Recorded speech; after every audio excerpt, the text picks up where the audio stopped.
샬롬 샬롬 샬롬 샬롬 샬롬. 하나님 사랑합니다. 여러분 주 안에서 사랑합니다. 잠언 16장 16절에서 19절 말씀.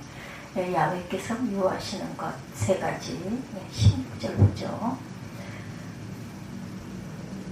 지혜를 얻는 것이 금을 얻는 것보다 얼마나 나은고 명철을 얻는 것이 은을 얻는 것보다 나으니라. 악을 떠나는 것은 정직한 사람의 대로이니 자기의 길을 지키는 자는 자기의 영혼을 보전하느니라.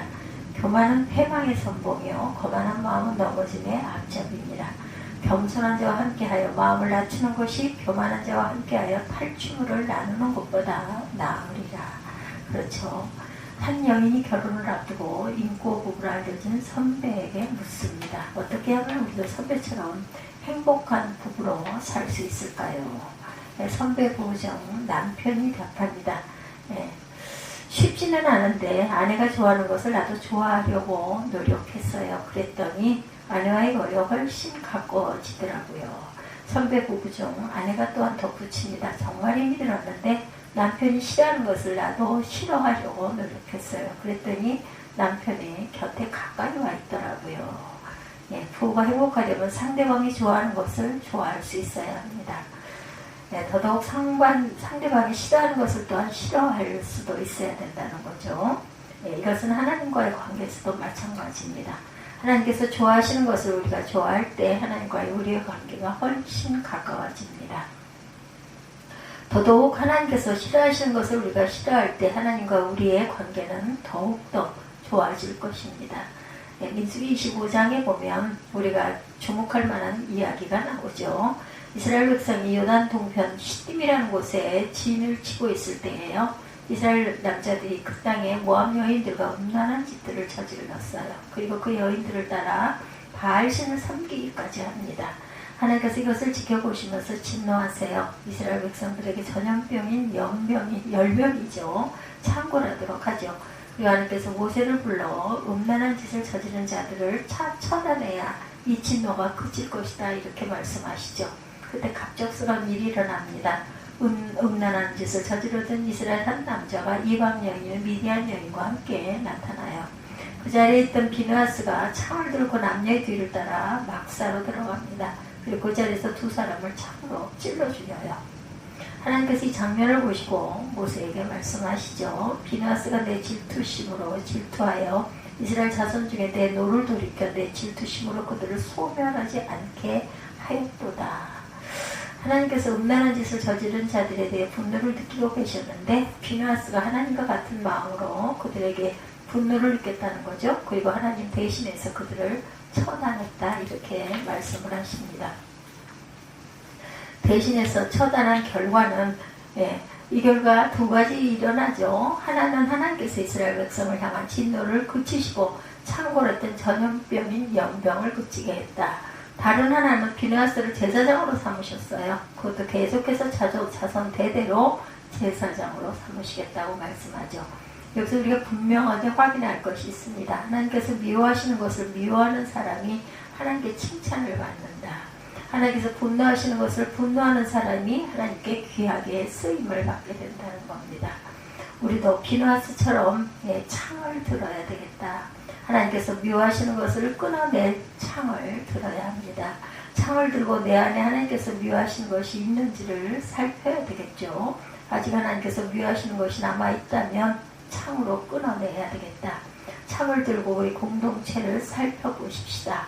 아직 하나님께서 미워하시는 것이 남아있다면 창으로 끊어내야 된다. 그래 하나님께 칭찬을 받을 수 있고 하나님께 소중하게 쓰임을 받을 수가 있다. 그러면 하나님께서 미워하시는 것은 무엇일까? 우리가 비느하스처럼 창으로 끊어내야 할 것은 과연 무엇일까? 오늘 본문이 점을 정확하게 보여줍니다. 본문 기자는 하나님께서 미워하시는 것이 7가지다 이렇게 소개하죠. 우리도 7가지를 하나님의 마음으로 미워해야겠습니다. 그리고 비느하스처럼 우리 심령 속에서 그리고 우리 공동체 안에서 끊어내십시다. 첫째, 교만한 눈입니다. 하나님께서 미워하시는 첫 번째 교만한 눈이다. 교만한 눈이란 교만하게 세상을 바라보고 다른 사람을 바라보고 심지어 하나님까지도 교만하게 대하여서 살아가는 사람들을 말합니다. 이런 사람들이 교만한 눈을 가지게 된 것은 자신의 본래 모습보다 대단하게 여기고 있기 때문이다. 우선 교만한 눈을 가진 사람들은 하나님 앞에서의 태도가 다릅니다. 자신은 꼭 하나님의 도움이 없이도 살아갈 수 있다라고 생각하기 때문에 하나님을 경외하지 않습니다. 심지어 하나님이 어디 있느냐 하고 떠들어대기까지 합니다. 다음으로 교만한 눈을 가진 사람들은 다른 사람 앞에서의 태도가 다릅니다. 남들 앞에서 자신을 드러내려고 합니다. 자기 자랑을 일삼습니다. 그리고 다른 사람들을 깔보고 무시합니다. 매사에 자기가 중심에 있으려고 합니다. 재미있는 것은 이렇게 교만한 눈을 가진 사람들은 대체로 자신이 교만한 줄을 몰라요. 그게 중요하죠. 자기 자신을 모릅니다. 심할 경우 자신이 겸손하다고까지 생각을 합니다. 이만하면 됐지 이렇게 생각하죠. 그래서 종종 교만은 스스로 교만하지 않다고 생각하는 것. 불치교만은 스스로 겸손하다고까지 생각을 한다고 합니다. 이만하면 겸손한 거지. 문제는 이런 사람을 하나님께서 가장 미워하신다는 게 문제죠. 그래서 우리는 우리 자신의 눈을 점검해 볼 줄 알아야 합니다. 비나스의 창을 뽑아서 우리 눈의 교만을 끊어내야 되겠죠. 두 번째는 거짓된 혀입니다. 교만한 눈, 두 번째 거짓된 혀. 하나님께서 미워하시는 두 번째 거짓된 혀다. 거짓된 혀란 사실을 왜곡해서 말하는 사람을 말합니다. 이런 사람들은 사실을 왜곡하면서 반사 이익을 얻으려고 합니다. 그를 통해 나오는 이익. 하나님의 뜻이 훼손되고 남들에게 피해가 가는데도 자신에게 돌아오는 얄팍한 이익을 얻으려고 사실을 왜곡하는 말을 합니다. 대체로 사람들이 하는 거짓말이 이런 것들이죠. 첫째, 장난삼아 하는 거짓말. 분위기를 띄우고 자신의 유머 감각을 드러내려고 거짓말을 하는 경우. 둘째, 아부하기 위해 하는 거짓말입니다. 다른 사람을 즐겁게 해주고 높여주기 위해서 거짓말을 하는 경우. 셋째, 회피하기 위해 하는 거짓말입니다. 자신의 잘못을 회피하기 위해서 거짓말을 하는 경우. 넷째, 악의적으로 하는 거짓말. 다른 사람에게 피해를 주기 위해서 거짓말을 하는 경우. 중요한 것은 어떤 형태의 거짓말이라도 하나님께서 미워하신다는 것. 왜냐하면 거짓은 사탄의 속성이기 때문입니다. 거짓말한다는 것은 그 자체로 사탄을 담는 것이기 때문이죠. 그래서 하나님께서는 생리적으로 거짓말하는 사람들을 미워하십니다. 우리가 이 점을 심각하게 생각할 줄 알아야 되겠다. 우리가 비나스의 창을 뽑아 우리 혀에서 거짓의 모든 것을 끊어내야 되겠다. 세 번째, 무죄한 자의 피를 흘리는 손입니다. 하나님께서 미워하시는 세 번째, 무죄한 자의 피를 흘리는 손이다. 무죄한 자의 피를 흘리는 손이란 아무런 잘못이 없는 사람을, 아무런 관련이 없는 사람에게 피해를 입히는 사람들을 말합니다. 자신의 이기적인 탐욕을 채우기 위해서 또는 자신 안에 끓어오르는 증오심을 해소하기 위해서 아무런 잘못이 없는 사람에게 피해를 입히는 사람들을 말해요. 자신의 이기적인 탐욕, 이거 중요하죠. 2001년 미국 뉴욕에서 있었던 9.11 테러 사건 생각이 납니다. 항공기를 납치한 이슬람 무장단체가 뉴욕 맨하탄의 세계무역센터 빌딩에 끔찍한 테러를 저지른 사건이죠. 자신들의 종교적인 분노의 증오심을 드러내기 위해서 무고한 수많은 사람들에게 큰 피해를 입혔습니다. 이 사건으로 사망자가 2,977명, 부상자가 6,291명이나 되었다고 그러죠. 엄청난 규모의 무죄한 자의 피를 흘리는 손이 있었던 것이다. 성경 사무엘하 11장에 보면 다윗도 이런 잘못을 저질러요. 음욕의 눈이 멀어서 밧세바를 범했고 그 죄를 덮기 위해서 밧세바의 남편인 우리아를 사지로 몰아서 죽게 만듭니다. 하나님께서 이 일로 대노하시죠. 하나님께서는 아무런 잘못도 아무런 연고도 없는 사람들에게 피해 피는 것을 미워하신다. 우리가 무죄한 사람들의 피를 묻히지 않았는지 살펴보십시다. 비나스의 창을 뽑아 우리 손에서 이런 피를 끊어내야겠습니다. 네 번째, 악한 계교를 꾀하는 마음입니다. 하나님이 미워하시는 네 번째는 악한 계교를 꾀하는 마음이다. 악한 계교를 꾀하는 마음이란 악한 마음을 말하죠. 이 악한 마음에서 악한 생각들이 생겨나고 이 악한 생각이 악한 행동을 유발합니다. 영국의 문호 섹스피어는 사람의 마음은 생각의 대장간이다 라고 말한 적이 있어요. 대장간에서 좋은 현상을 만들어내며 편리한 삶을 살 수가 있는데 세상간에 흉기를 만들어내면 사람을 다치게 하고 심지어 죽게까지 한다.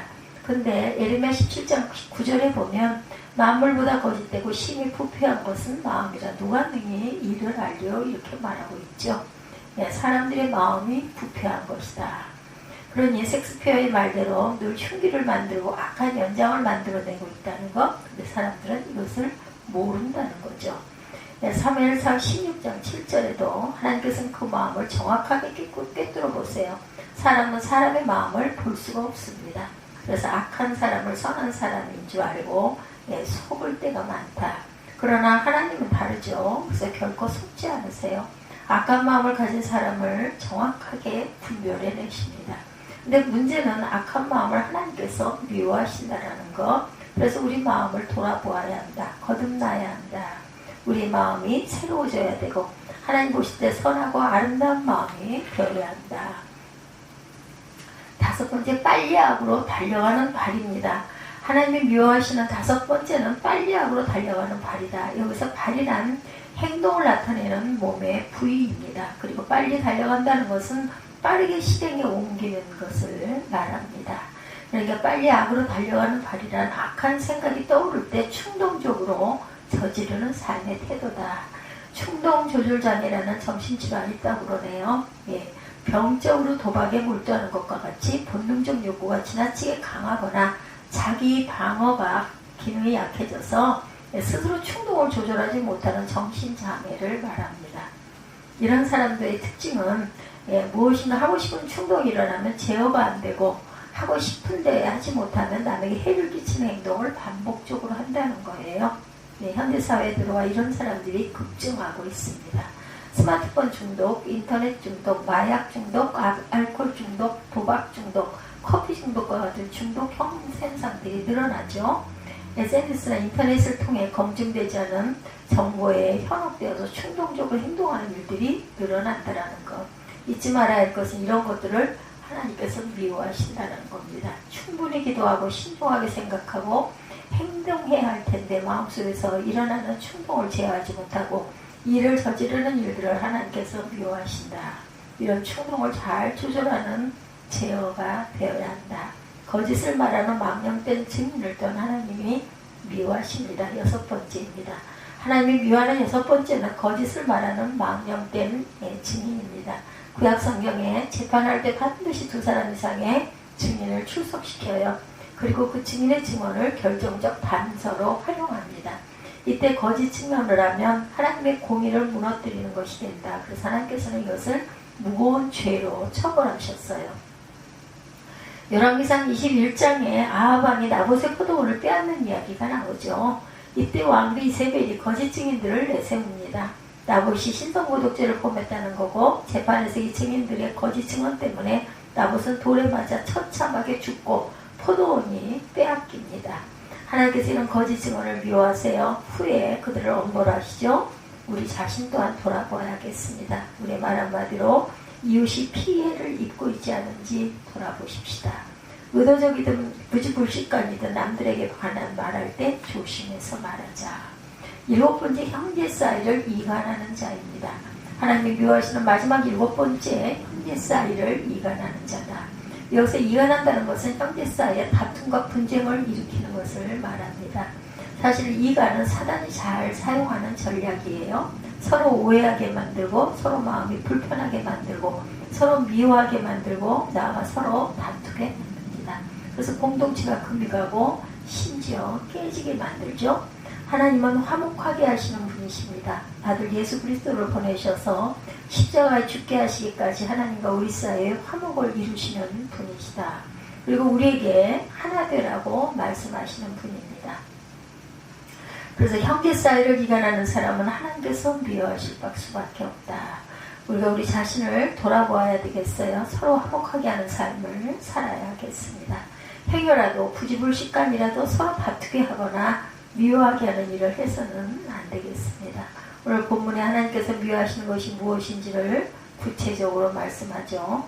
우리에게 이런 것들을 조심해서 하나님의 미움의 대상이 되지 말라고 경고의 말씀을 하고 계세요. 우리 자신을 돌아보십시다. 하나님께서 나를 미워하시는지 않는지 돌아보는 저와 여러분들, 오늘 본문 말씀, 우리 자신을 돌아볼 수 있는 체크리스트를 지니십시다. 오늘 말씀을 중심으로 하나씩 체크해 보세요, 여러분들. 하나님이 미워하시는 체크리스트 1번, 교만한 눈. 내 눈이 어떤지 돌아보기 바랍니다. 겸손한 눈으로 바꿔야 되겠죠? 두 번째, 거짓된 혀입니다. 내 혀는 어떤지 돌아보십시다. 정직한 혀로 바뀌어야 하겠죠. 세 번째, 무죄한 자의 피를 흘리는 손입니다. 내 손은 어떤지 돌아보기 바랍니다. 혹시라도 내 행동 때문에 누군가가 피해를 보는 일은 없어야 되겠죠. 네 번째, 악한 계교를 꾀하는 마음이다. 계교, 나쁜 마음. 내 마음이 어떤지 돌아보십시다. 내 마음이 악한 생각을 만들어내는 공장 역할을 하도록 해서는 안 되겠죠. 다섯 번째, 빨리 악으로 달려가는 발입니다. 빨리 악으로 달려가는 발. 내 발은 어떤지 돌아보십시다. 생각 없이 신중하지 못하게 충동적으로 일을 저지르지 않도록 해야 하겠습니다. 여섯 번째, 거짓을 말하는 망령된 증인입니다. 나 자신을 돌아보십시다. 혹시라도 내가 이웃에 대해 악한 말을 하지 않도록 해야 합니다. 체크리스트 일곱 번째, 형제를 이간하는 자. 내 자신을 돌아보십시다. 내가 갈등과 다툼을 일으키는 일이 없도록 해야겠습니다. 이렇게 우리 자신을 잘 돌아보아서 하나님이 보시기에 악한 자, 악한 말, 악한 입, 악한 혀, 그리고 또한 계교를 꾀하는 마음, 악으로 달려가는 발, 그리고 거짓된 말을 하는 망령된 증언, 이런 것들을 하지 않아서 야훼께 인정받고 하나님께 사랑받고 큰 축복을 누리시는 저와 여러분들이 되시기를, 주님과 함께 동행하는 저와 여러분이 되시기를 주님의 이름으로 축복합니다. 기도하시겠습니다.